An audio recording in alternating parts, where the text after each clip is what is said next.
diapo? No, no, doctor.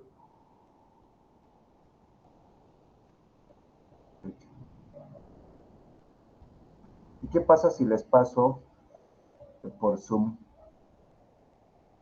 No sé, realmente me pasa esto siempre con Google Meet, no sé por qué. A ver, pantalla, mostrar tareas, mostrar.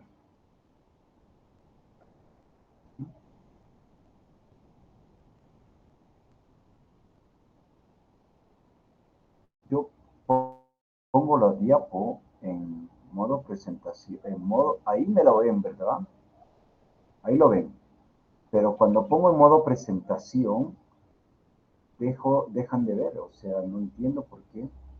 Y es la verdad que no sé si alguien... Sí, así está bien, doctor. Bueno, una vez así, estoy pasando.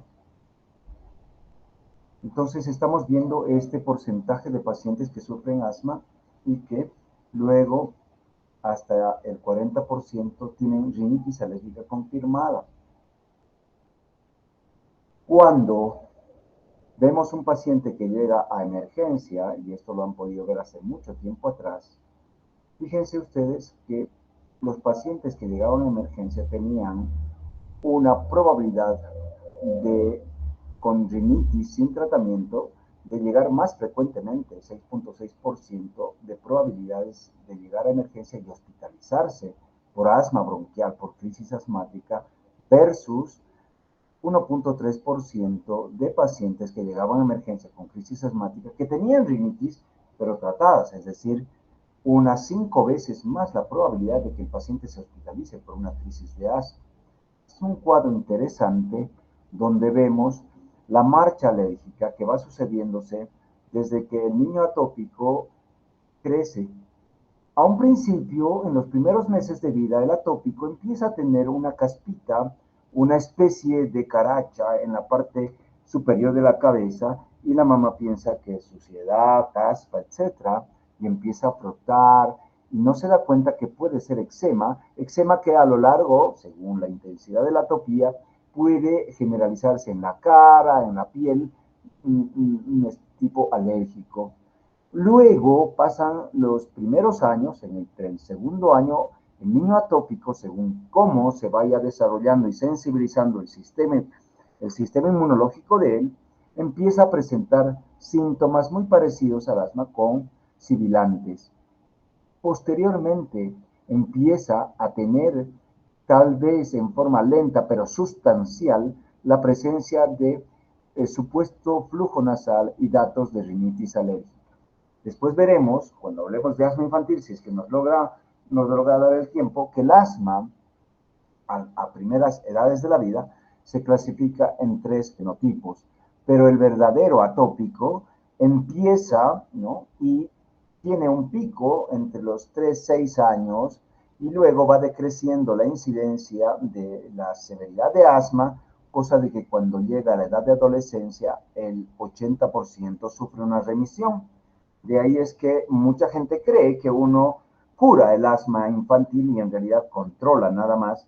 Y ese niño o ese adolescente que remitió el asma a la edad adolescente por muchos factores, dentro de ellos probablemente hormonales, a la edad de 30 más o menos algunos años, según el estilo de vida del individuo, vuelve a presentar aproximadamente el 50% de estos 80 que remitieron, vuelven a presentar síntomas de asma y ellos dicen, pero no tenía rinitis, o creo ahora ya un poco se ve, porque claro, la presencia de bastantes médicos, de correctos diagnósticos, hace de que los adultos a esta edad dicen, sí, yo tenía rinitis y asma cuando era niño, pero me curaron. Pues no, simplemente fue la evolución natural de la asma atópico y de la rinitis, que es una sola enfermedad, como les decía. Cuando vemos a este chico que está estornudando y parece que estuviera resfriado, vamos viendo de que este niño no está resfriado, que hace tiempo ya tiene rinorrea y alina, que la gente a veces cree que es resfrío, flujo nasal, ¿no? Ojo, hay que hacer algunas distinciones de lo que la gente a veces dice gripe, y es increíble cómo confunde la gripe con flujo nasal. nada que ver. Ustedes han visto, y lo que estamos hablando ahora es de un brote en la comunidad de importantes casos de influenza, que es gripe. Pues, hay que hablar con propiedad. Estornudos, el niño tiene prurito nasal, se está frotando la naricita, se hurga el oído, le pica la garganta, se ponen rojos los ojos, después de que ha estado varias veces posteriormente, digamos, expuesto a caspa de animales de sangre caliente, gatos, perritos, conejitos, etcétera. Luego se le va tapando intermitentemente la nariz, sobre todo en la noche, se destapa de la nada, y esto es por paroxismos, con tendencia a la cronicidad. Es más frecuente según la época, digamos, que el niño tenga exacerbaciones, digamos, si es alérgico al polen, que sea esto a nivel primaveral, por ejemplo. Pero bueno, estos son los síntomas.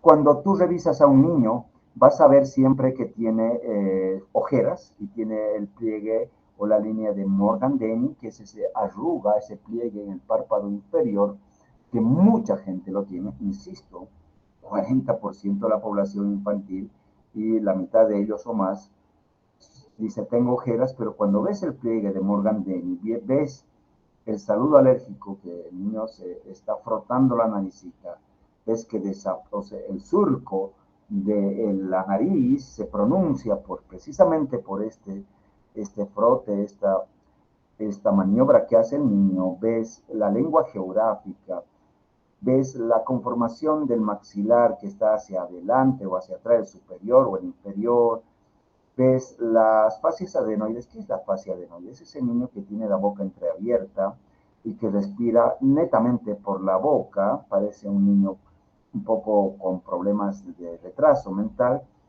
y pues nada, es decir, uno sospecha definitivamente que este niño es atópico. Normalmente deberíamos revisar, así lo hago yo con un rinoscopio u otoscopio, esto ya es otra cosa, ver rinoscopio cómo están los cornetes, y característicamente vemos que en la rinoscopía anterior con un espéculo, la posición central del septum, vemos edema o lo que llamamos hipertrofia, pero se ve el edema de un color más bien una mucosa pálida, edematosa, a veces se ve medio azulada, con un moco filante pegajoso que es característico, y algunas veces pólipos nasales. Esto hay que hacerlo, y en el contexto clínico de un niño o de un paciente que tiene esto, no necesitas nada más para el diagnóstico. Algunos hacemos como yo, porque es bien difícil contentar al público, es decir, a la mamá de un niño alérgico, convencer es una tarea casi imposible, y hacemos un hisopado nasal, pero le decimos, el hecho de que no salga con un 10 a 40% de células de tipo eosinofílica, no significa que no tenga. A veces hay rinitis, no necesariamente la sensibilidad de esta prueba es alta, a veces tenemos rinitis alérgica con menos células de tipo alérgico, eosinofílicas, y ahí o puede ser rinitis alérgica o puede ser mixta con rinitis vasomotora, o puede estar cursando con una rinitis postviral, inflamatoria. Bueno, rara vez tenemos alta cantidad de eosinófilos, y ahí pensamos siempre en un proceso inflamatorio alérgico importante, como es el caso de la poliposis nasal. La prevalencia de problemas de otitis media con infusión crónica en los niños es muy frecuente, ya sobre todo en niños con rinitis alérgica. Si normalmente sabemos que en este estudio que se hizo teníamos en niños escolares una rinitis alérgica del 17%, casi el 2% tenía rinitis alérgica con otitis media, con efusión crónica, y solo con efusión crónica 6%. Otra serie tenía 21%, ¿no?, de la rinitis alérgica asociada a efusión crónica. ¿Y qué significa la efusión crónica? El otro grupo tenía la mitad. ¿Qué significaba eso? Significa pues que el niño puede tener trastornos de la audición y retraso escolar. Complicaciones a corto plazo, todos los problemas que ustedes puedan entender. Ahí les mencionaba la parte cognitiva, la parte óptica, las infecciones, la broncopatía en niños, pero a largo plazo tenemos siempre la posibilidad de tener síndrome de apneas infantiles en el niño, podemos tener compromiso del lenguaje, ¿no? Podemos tener hipoacusia y sinusitis crónica. Por eso es importante tratar la rinitis alérgica. Y la guía ARIA, que es rinitis alérgica que induce asma, ha cambiado la clasificación de rinitis estacional y perenne en rinitis intermitente y persistente de acuerdo a la intensidad de los síntomas. Hablando de intermitente, dependiendo de la frecuencia de síntomas, menos de 4 por semana, ¿ya? O menos de un mes, y la persistente cuando son más de 4 de los 7 días de la semana y más de un mes. Y estas pueden ser las persistentes, leves, moderadas y severas. Las leves no afectan la actividad diaria, ni el sueño, ni el trabajo. En cambio, las moderadas o severas generalmente alteran el sueño, hacen que las personas no puedan hacer sus actividades diarias, se les escapa, inclusive en el deporte, en el trabajo, al manejar, ¿me entiende? Esto obviamente en pacientes no tratados. El tratamiento ha tenido un gran avance cuando han aparecido los antiinflamatorios corticoides intranasales que aplicados correctamente, pues es una maravilla de desinflamación de la vía aérea. Y las guías ARIA han puesto pilares del tratamiento colocando justamente esta situación. ¿Qué es esta situación? De acuerdo a la intensidad de los síntomas, se le dará un tratamiento. ¿Para qué? Con fármacos que sean seguros, eficaces y fácilmente administrables. Tenemos en la seguridad social, no la tenemos. Obviamente que hay que evitar los alérgenos.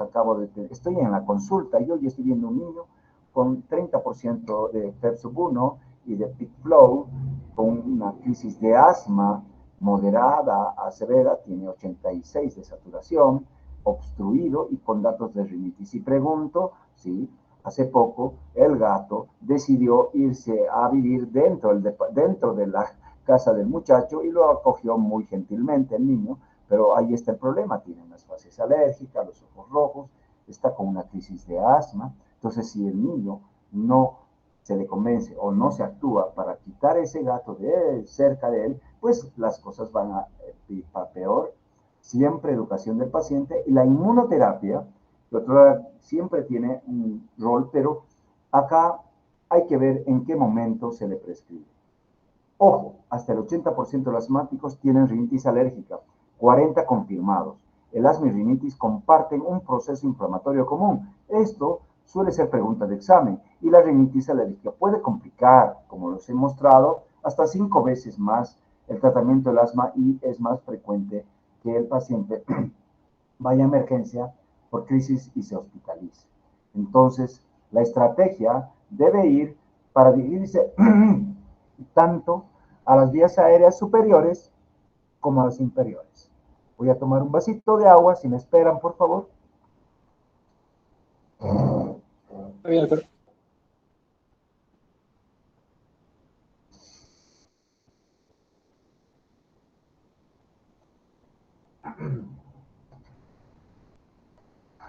Gracias. Entonces, el tratamiento sugerido en base a la clasificación de intermitente y persistente, leve, moderado, severa, abajo siempre está evitar el contacto de alérgenos irritantes. Vivir en Cochabamba es riesgo, no solo porque, bueno, no produce alergia a la contaminación, pero sí produce exacerbaciones, es un gatillante importante. Tener descongestionante tópico nasal es bueno, pero solamente se utiliza por PRN, por R-nata, en caso necesario. Es decir, si yo voy a usar, digamos, lo que nosotros tenemos, eudefedrina, fenileprina o nafacolina, el famoso, y disculpen el chivo que llamamos iliadin, que usa mucha gente, si usamos más de una semana o 10 días, vamos a producir una rinitis de rebote que se llama rinitis venenata y va a haber una congestión peor todavía. Es decir, solamente estos descongestionantes usaríamos en casos muy extremos de obstrucción nasal, solamente como un rescate. En todos los casos, Fíjense ustedes, tanto las intermitentes, leves, moderadas, las persistentes, sobre todo, es de muy buena práctica utilizar los antileucotrienos, pero tener en cuenta que los antirreceptores de los cisteínil-leucotrienos, Montelukast, Zafirlukast, Pralucast, en nuestro medio solamente tenemos el Montelukast, tienen, digamos, algún peligro que hay que vigilar por la depresión y algunos casos de suicidio, pero bueno, todavía esto está en discusión. Igualmente, si vamos a dar, tenemos que hacer controles periódicos de perfil hepático y también clínico, cómo se está comportando el niño o el adulto. Antihistamínicos podemos utilizar también de tipo lo que antes H1, los nuevos, levocitiricina, desloratadina, hexopenadina, son muy buenos. Pilastina ha aparecido y mejor si es tópico. Una de las grandes avances es la asociación de corticoide tópico nasal, como les he mostrado en la anterior diapositiva, básicamente esta, que trae acelastina. La acelastina es un antihistamínico tópico que evita que el sujeto, el niño, el adolescente, tenga algunos problemas sedantes, ¿no? Dicen algunos que no son sedativos, pero definitivamente no hay nada perfecto y estas levocetiricinas, desloratadinas en algunos pacientes con mayor sensibilidad a veces sufren de somnolencia. Entonces, si es tópico es mejor. No tenemos cromonas tópicas, pero sería ideal tener una cromona tópica, sobre todo en las rinitis persistentes, leves, moderadas y severas. Y los corticoides tópicos nasales, fíjense en todas las intermitentes, moderadas y severas y las persistentes, y sobre todo las asociadas a asma. Entonces, todos mis alumnos que dotan conmigo me preguntan, doctor, ¿acaso usted es otorrino? Pues yo les digo no, soy médico internista y neumólogo, y por lo tanto, como es una sola vía aérea, tengo que manejar esto por los datos que yo sé. Muy bien. A ver, chicos, me dicen si se está compartiendo ahora la pantalla grande y si pasa. Voy a pasar a hablar asma bronquial. ¿Se ve? No, doctor, se sigue viendo diapositiva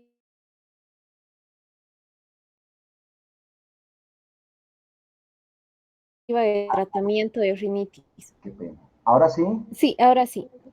Ya veremos cómo subsanamos eso para mañana. ¿Qué es el asma? El asma viene del griego jadeo. ¿Eso qué significa? Otrora era causa de muerte, y si hablamos un poquito de crisis mañana, pues van a ver que la época de 1970 al 80 se produjo, entre comillas, una epidemia de mortalidad por asma en países con alta incidencia, como por ejemplo muchos países de Oceanía, Nueva Zelanda y Australia, donde se hizo un estudio y se había publicado en la New England que los pacientes habían utilizado excesiva cantidad de drogas beta-2 adrenérgicas y que esa era probablemente la causa del asma. Pues no está tan alejada de la verdad esa situación. No era la causa la taquicardia, no era la causa los efectos, entre comillas, colaterales de los SABA. ¿Saben qué es SABA, no? SABA significa broncodilatadores adrenérgicos de acción corta, por el acrónimo en inglés, Short Action Bronchodilator Adrenergic. Entonces, estos SABA, como por ejemplo que tenemos el salbutamol en nuestro medio, o albuterol, o la terbutalina, que antes había, ya no hay, solamente nos hemos quedado con el salbutamol y la forma tiral levosalbutamol. Pues bien, este SABA, si lo usamos solo como tratamiento del asma, sí se asocia a un mal control del asma, y si tú prescribes una vez por mes o más salbutamoles, pensando que eres un buen médico, por año, uno más por vez por año. ¿Eso qué significa? Que el asma no es una enfermedad netamente broncoconstrictiva, sino que es una enfermedad inflamatoria. Y tanto aquella vez de la epidemia 1970-80 en Oceanía, como lo que se ha estudiado y vamos a ver después, pues no se debía a el beta-2, sino a que no estábamos enfocando el tratamiento al tratamiento inflamatorio. O sea, no hay el concepto de que el asma es una enfermedad crónica y no hay el concepto de que el asma es una enfermedad inflamatoria. Entonces, Cuando definimos, tenemos que hablar de enfermedad inflamatoria crónica, que se sucede en individuos genéticamente predispuestos, es decir, atópicos. ¿Y cómo se manifiesta? Con obstrucción variable al flujo aéreo, que se manifiesta por disnea y sibilantes. Es decir, esa disnea tiene que ir acompañada del apellido sibilante, es decir, esa falta de aire que silba, ¿ok? Y que no es continua, y no es todo el tiempo, sino es variable. Hoy estoy bien y a la noche se pone a hacer digamos, llegó el surazo de Santa Cruz, cambia las condiciones climáticas y me ataca. Entonces, los pacientes suenan que estoy mal, que no, ¿eh? Y no fue una neumonía, era un ataque de asma, pero estaba bien antes. Esa variabilidad es propia del paciente asmático y lo complejiza un poco. Esta obstrucción puede mejorar, a veces de la nada, mejora, no, ya estoy bien, dice el paciente, o con broncodilatador. Esta inflamación, mira que es larga la definición, ¿no? Produce tendencia a la broncoconstricción. Ese fenómeno de tendencia a la broncoconstricción se llama hiperreactividad bronquial. Es decir, un sujeto asmático va inflamando la vía respiratoria y esa inflamación per se va a hacerse hiperreactiva con cualquier estímulo. Estaba inflamado y cambió el clima. Estaba inflamado y se tomó un diclofenaco, asma farmacológica. Estaba inflamado y empezó a correr y le dio asma por ejercicio. Bien, más o menos así se define. Ahora, estos son algunos cambios en las definiciones de GINA. GINA es el instituto, las iniciativas globales, Global Initiative, para el control del asma. ¿Ya? Eso significa, es un estamento internacional que se reúne periódicamente y saca, generalmente daban antes cada 2 años y ahora creo que lo están haciendo cada año, guías de actualización, no solo en el diagnóstico, sobre todo en el tratamiento, en las crisis, modalidades nuevas. Ahora hay tanta modalidad con el tratamiento del asma de difícil control con los biológicos que prácticamente están cambiando el paradigma a veces del tratamiento y control del asma. Pero bueno, ¿cómo definen estas nuevas definiciones, digamos las vías GINA, como una enfermedad heterogénea, generalmente por inflamación crónica de las vías respiratorias, heterogénea porque se presenta con múltiples aristas, ya la vamos a ver. Esto es porque el paciente tiene una historia repetida de síntomas, a veces desde la infancia, de sibilancias, dificultad respiratoria, opresión torácica y tos, ¿no? Esto varía en el tiempo y la obstrucción es variable. Es importante cuando hablamos de variabilidad. El asma es una enfermedad crónica, potencialmente grave, que puede ser controlada pero no curada. Esto es importante decir, ¿no? Por ejemplo, su servidor es asmático y ando bien, solamente que cuando me han dicho que me van a jubilar dentro de unos años, pues me ha dado mis ataques de asma y de ira, porque yo me encuentro en el pico, me parece, en la cima de la resolución de problemas, de todo, y bueno, así es la figura, ¿no? O sea, hay cosas de este tipo que producen, porque eso también complejiza el asma, la situación emocional. Veamos estos mecanismos, factores genéticos, ambientales, van produciendo inflamación. Esta inflamación lleva a la hiperreactividad bronquial, la misma que va a producir la obstrucción. La obstrucción es la causal de los síntomas. Y siempre hay, sobre una base de factores sensibilizantes, que ya veremos qué son, que producen inflamación alérgica, hay factores exacerbantes o gatillantes. Cuando vemos esto, vamos viendo que el proceso inflamatorio lleva a la hiperreactividad bronquial, la misma que lleva a la obstrucción, los síntomas, y es importante hablar de esta interacción genética, exposición ambiental y factores específicos.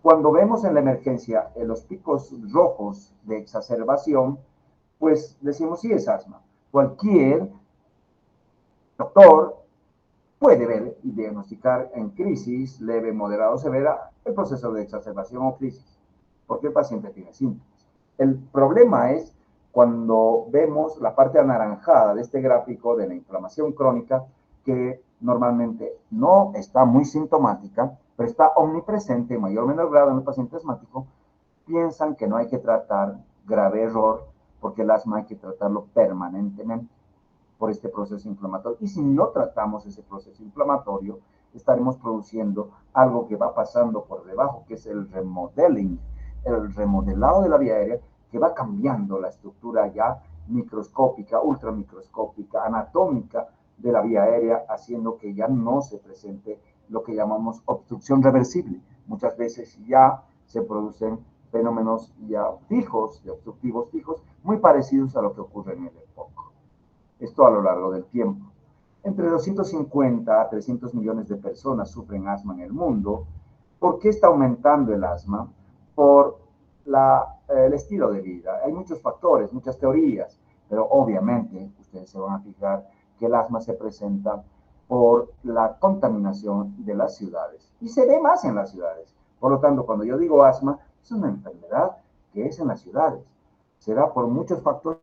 Sí, es muchos factores, ya lo vamos a analizar. ¿Y tiene que ver la contaminación atmosférica? Sí, absolutamente. Claro que sí, tendrán que ver los autos, nuestros queridos, claro, las motos que tanto les... Claro, claro que sí, pero ¿qué? No somos ignorantes y pensamos que el aire es O2 y nada más. Es nada. Vamos a ver que estamos respirando cada vez porquerías y le tenemos miedo al COVID y a la influenza cuando estamos respirando una cantidad de polutantes que no solamente producen asma, rinitis, EPOC, sino cáncer. Bueno, es una causa de ausentismo laboral y escolar importante. Esto es algo ya antiguo, pero fíjense que la prevalencia varía de acuerdo y la mortalidad son diferentes, ya que la prevalencia es más en países como Gales, Nueva Zelanda, Irlanda, Costa Rica, por ejemplo, que supera el 15% de la población. En cambio, la causa de muerte o los casos de mortalidad por cada 100.000 asmáticos es diferente, es mucho menos, ¿ya? Hay algunos países, como, bueno, esto es hace tiempo ya, como la Federación Rusa, en su momento, muy mal la pasaron los amigos rusos, ya que la época que Gorbachev dictó la finalidad del comunismo, entre comillas, que ha resurgido con fuerza, pues tenemos acá un incremento de la tuberculosis MDR y también de las crisis asmáticas. Bueno, la mortalidad por asma tiene que ver con la parte económica. La epidemiología, entonces, uno de las causas más frecuentes de los servicios de urgencia, que llegan a ser hasta el 15%, de los que llegan ahí, casi una cuarta parte requiere hospitalización. Fíjense ustedes que hay casi 2 millones de episodios de crisis asmáticas, ¿ya? Y esto significa un coste importante económico. Este es un reporte del ISAC, del autorreporte de asma, una publicación latinoamericana, donde se menciona justamente que vemos una variabilidad en nuestros países de prevalencia de asma que tiene mucho que ver con múltiples factores que es importante mencionar. ¿Por qué tengo asma? Porque tengo genes. Bien.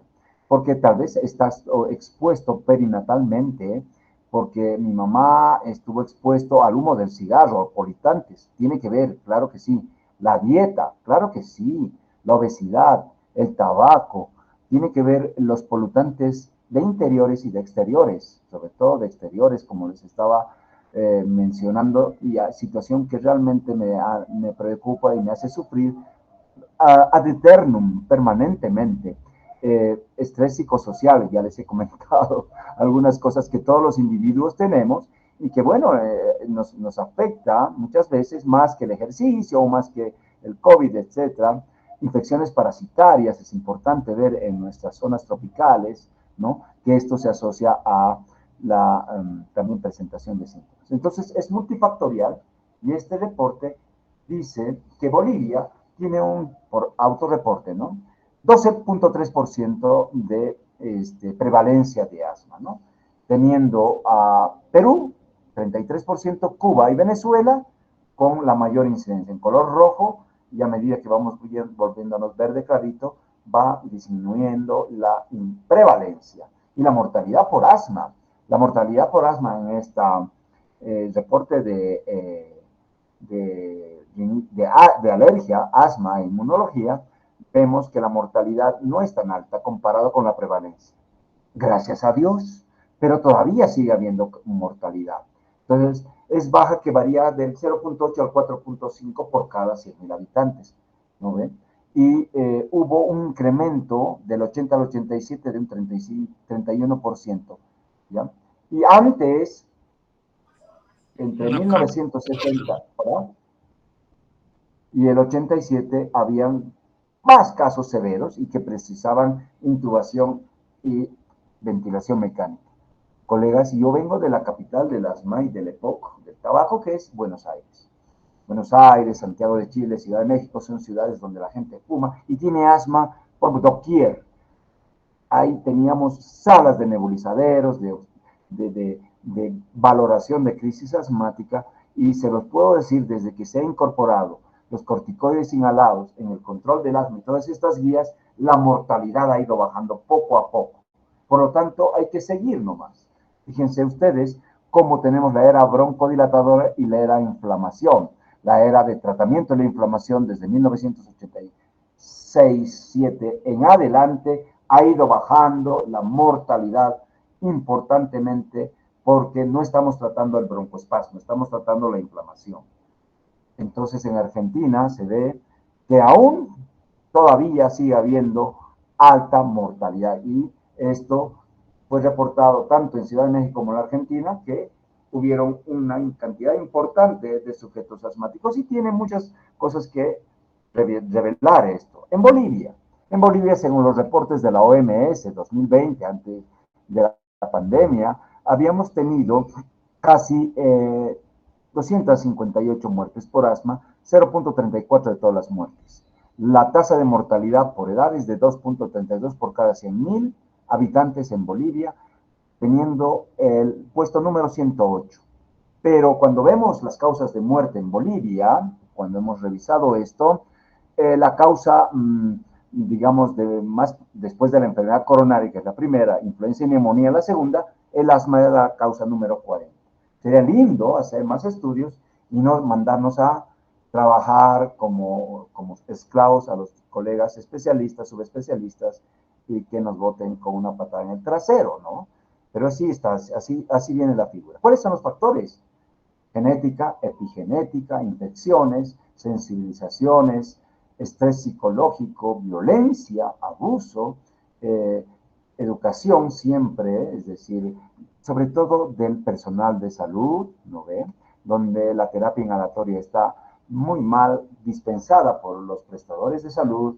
Es importante la prematuridad, es importante como un factor de protección el que la madre le brinde una lactancia importante, ¿ya?, hasta por lo menos un año de que ha nacido el niño, y de esta forma previene y mejora la inmunología, la inmunidad. Ya vamos a ver la teoría de la higiene.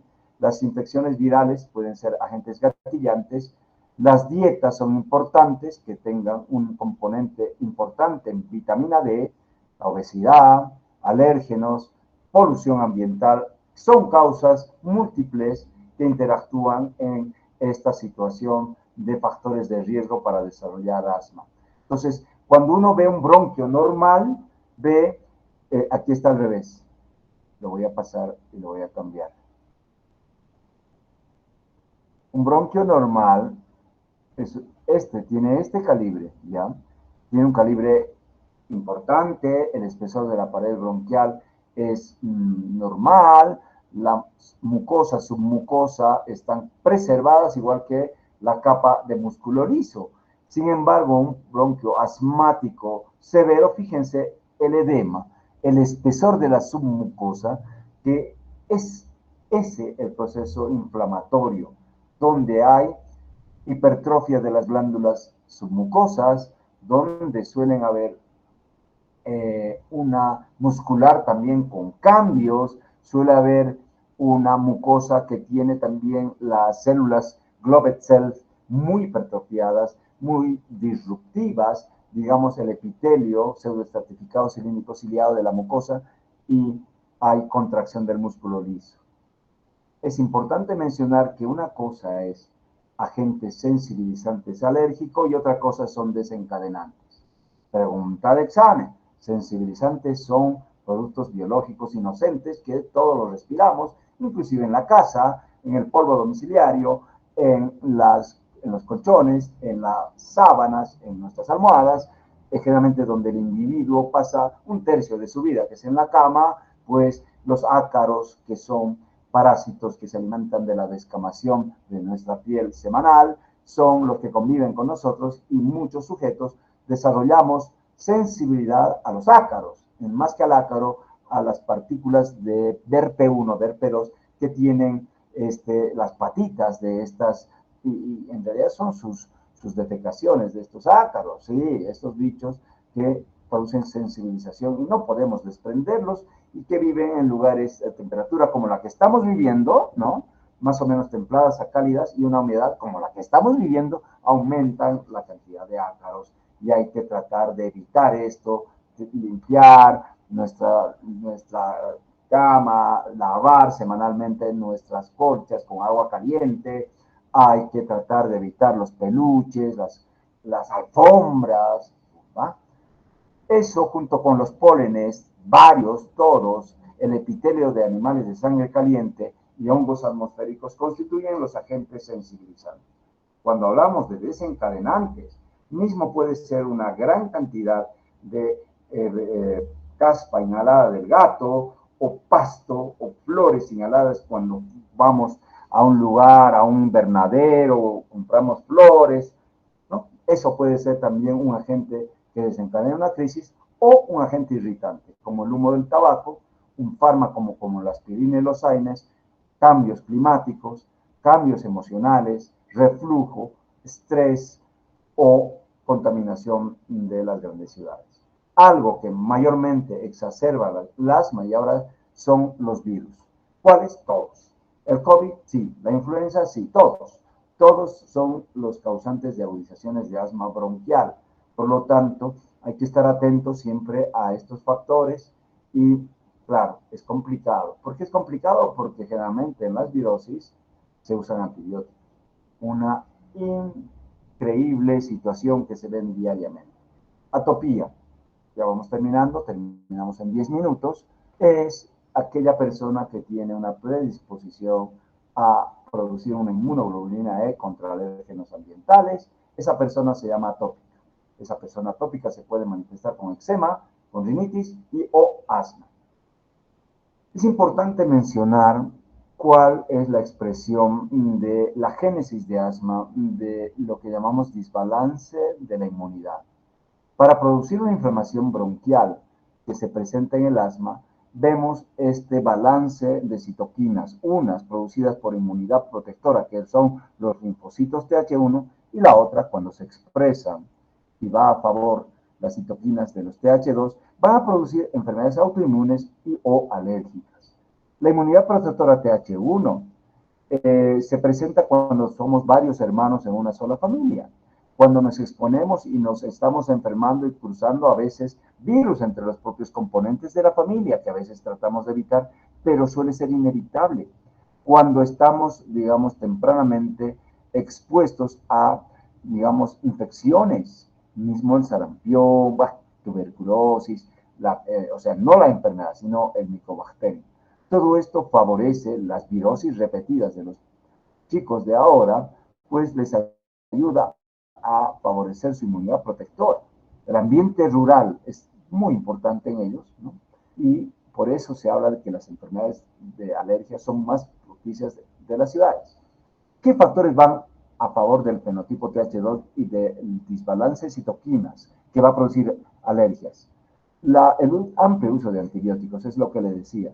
El estilo de vida, cuando tenemos a comer cosas que no debemos, comida procesada, cuando, y se ha visto esto, la lactancia es pobre y se empiezan a dar tempranamente suplementos lácteos procesados, el ambiente urbano es fundamental, y cuando cerramos todo es cuando empezamos el papá por proteger a su niño del frío, entre comillas, y de los golpes, alfombra toda la casa cuando es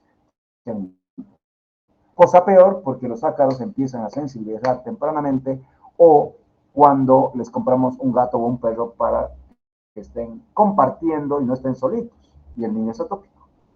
Pues bien, TH pueden expresarse ya por la interleuquina 4, que eso es lo que produce, digamos, el proceso inflamatorio. Pero si tenemos a través de la interleuquina 12 expresión de la TH1, ¿no? Vamos a tener, digamos, liberación de interferón gamma, pero hay interacción entre ambos TH1 y TH2. ¿Cómo se va manifestando los TH2? ¿Se va manifestando más? Ya sabemos, sujetos atópicos. Factores genéticos, ahí hablamos de polimorfismos, ojo.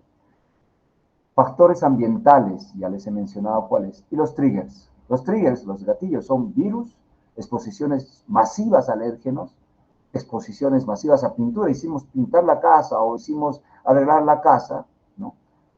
O muy rara vez suele haber alergias cruzadas con alergias cutáneas y, digamos, alergias alimentarias.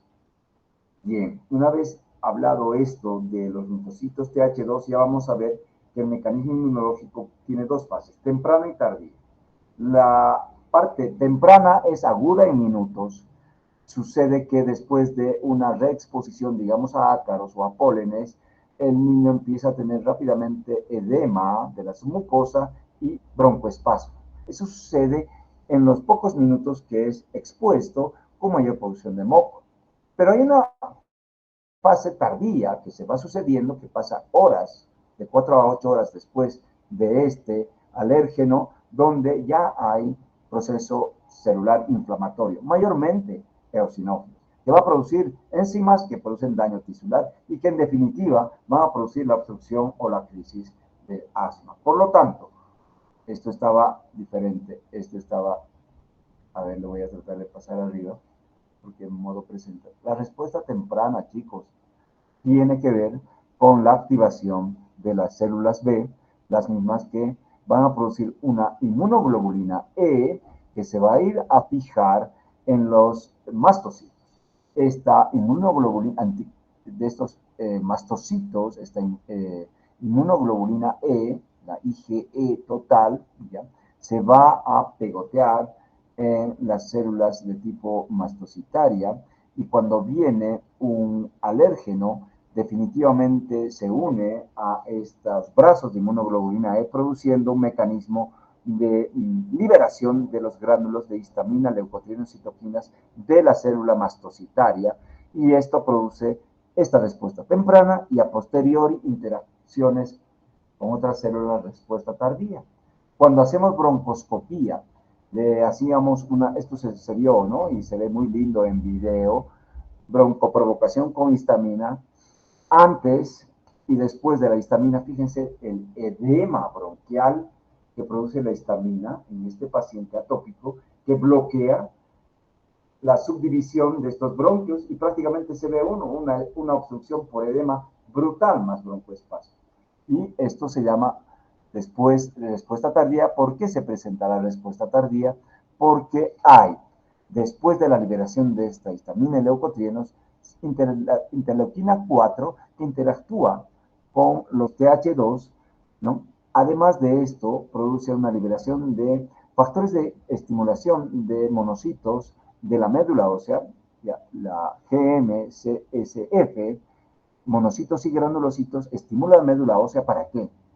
La interleuquina 5 es fundamental acá para producir eosinofilopoiesis. Entonces se empieza a producir liberación al torrente sanguíneo de los eosinófilos y para colmo de males todo está orquestado para que en este sujeto haya moléculas ICAM1 y PCAM1, unos receptores que hacen que se una a los que y se adhiere a los eosinófilos y faciliten, junto con las selectinas, la llamada transmigración hacia el intersticio del vaso sanguíneo pasa a, digamos, el intersticio y de ahí a la submucosa bronquial, donde van a producir lesión tisular por las quimoquinas del eosinófilo. Hay varias, eotaxina, rantés, etc.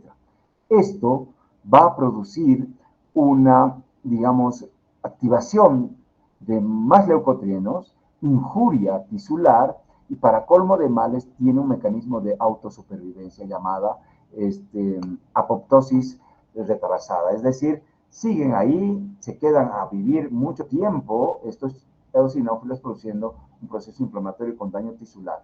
Por lo tanto, la inflamación aguda produce una inflamación crónica y una remodelación bronquial. La inflamación aguda, broncoconstricción; la crónica, cambios inflamatorios, daño epitelial, reclutamiento celular; y el remodelado, a incremento de la matriz extracelular, proliferación y fibrosis peribronquial. El remodelado significa engrosamiento de la membrana basal, aumento de la matriz extracelular, hiperplasia del músculo liso, hiperplasia de las células caliciformes, o sea, cambios microscópicos, nuevos vasos. Y fíjense lo que, otra vez, creo que estoy, sí, otra vez estoy con traslocación, perdón, un sujeto, no, era normal, no, al revés, un sujeto normal debería estar, con la luz normal estaba bien, ¿no? Con los espesores de las paredes, submucosa, muscular, cartílago, etcétera, de un espesor normal, sin cambios estructurales en un sujeto asmático. Fíjense que hay desfacelación de la mucosa, esa mucosa está totalmente irregular, hay globed cells, la submucosa ni que te lo diga. Y fíjense esto que se llama tinción tricómica de Mason, ¿se acuerdan?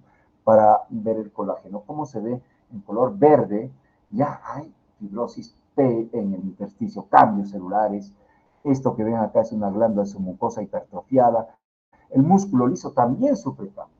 Y esto se ha podido ver acá, en engrosamiento de la membrana basal, aumento de las láminas reticulares, en microscopía electrónica, hiperplasia del músculo liso. ¿Ya? Además hay interacción increíblemente de la submucosa con lo que llamamos unidad trófica mesenquimal epitelial, es decir, aparte de que el proceso inflamatorio está, hay interacción con los miofibroblastos.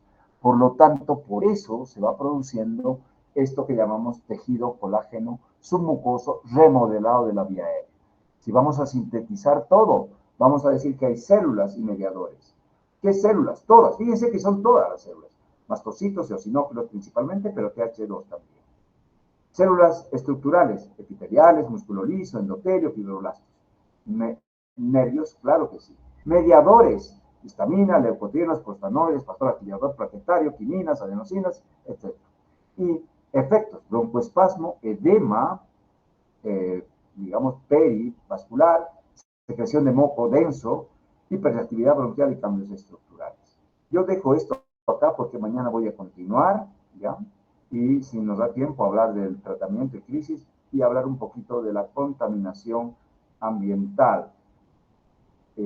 Siento que no se haya podido ver mejor las diapos en presentación completa, pero bueno, ahora voy a terminar de atender mis pacientes. Hasta mañana entonces. ¿Hay alguna pregunta? Doc, buenas noches. Hola.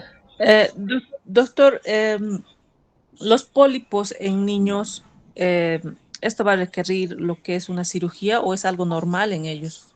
No, no es normal los pólipos. Los pólipos son una expresión de inflamación más intensa que puede haber de la mucosa. Cuando hay pólipos, pueden traducirse, hay muchas teorías, ¿no? De que hay un superantígeno que a veces es una bacteria, un estafilococo, a veces. Hay que ver, porque los pólipos tienen tendencia a la recurrencia. La idea es de tratar de tener todo controlado desde el punto de vista de una rinitis con pólipos. Como yo les he mencionado, esto generalmente va en la rinitis alérgica persistente, con corticoides intraorales, antihistamínicos, antileucotrienos, ¿ya? Evitar todos los alérgenos necesarios, estar pendiente por algún posible hongo o bacteria que esté colonizando la vía respiratoria.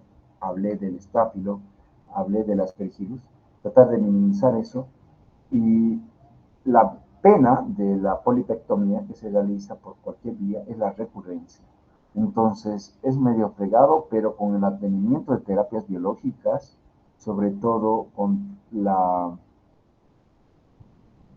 no se me ha ido, si es el Benralizumab, si mal no recuerdo, vamos a hablar mañana, y se está logrando controlar, pero son terapias muy costosas, muy caras, que, bueno, en algún